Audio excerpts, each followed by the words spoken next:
Dito sa video na to guys, na-expire nga yung mga binili nating binina mushroom dito mga bro na dulot ng hindi nga tayo agad nakapagtanim dito guys. Dulot na napakalalakas ng ulan ng mga nakaraang araw dito mga par. Kita nyo pre, tinubuan na ng mushroom dito mga bro yung mga bini natin dito guys. Kaya wala tayong magagawa dito mga bro kung hindi itapo na lang to mga par. Wala na tayong no choice dito guys, bibili tayo ng panibago bini dito mga bro.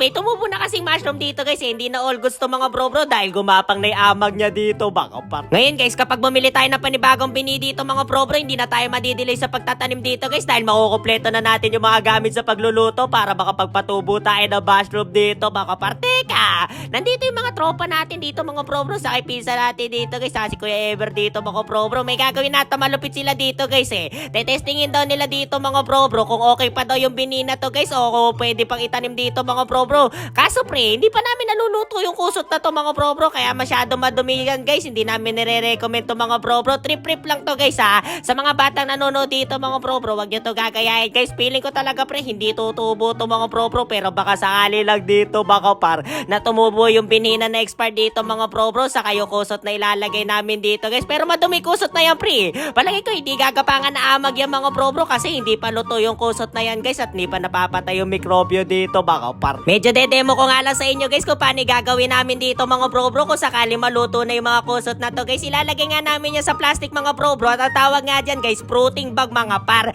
Tapos lalagyan natin ng bini dito mga bro. Sa ngayon guys, hindi ano pre, hindi okay yung bini natin na to mga bro kasi expired na to pa rin, namuti na siya mga bro. Dapat guys, mamumuti yung bini na yan mga bro at yung buong fruiting bag na may lalagyan natin ng kusot na yan guys kapag ka okay na at pwede na mamungay mushroom dito pare. Kaso pre, sa mismong bote siya namuti dito mga bro at namunga guys kaya alanganin na itanim dito mga bro. Demo lang to guys at experiment mga bro na kung baka sakaling tutubo siya dito mga par. Pero palagay ko guys, hindi siya gagapang yung amag dito mga bro Maselan yung mushroom na to guys trip lang dito pre. Malay nyo tumubo mga bro pero hindi rin namin kakainin to guys kasi hindi pa luto yung kusot dito mga bro. Napakaraming mikrobyo na nandyan guys ikaw baka kain ka na madumi dito par. Trippings lang yan mga bro walang kakain yan pre. Titingnan lang natin pre kung anong mga kabuti tutubo dito mga par. Pero siguro tutubong kabuti mga bro yung kabuting ano pre, alam niyo yun sa tayo ng kalabaw dito mga bro tumutubo din ata dito yun guys kapag hindi nyo naluto yung kusot dito mga bro. Itong oyster mushroom mga bro gagapang kaya to guys, malalaan to guys kapag gumapang yung amag mga bro. Pero pagka hindi gumapang yung amag guys,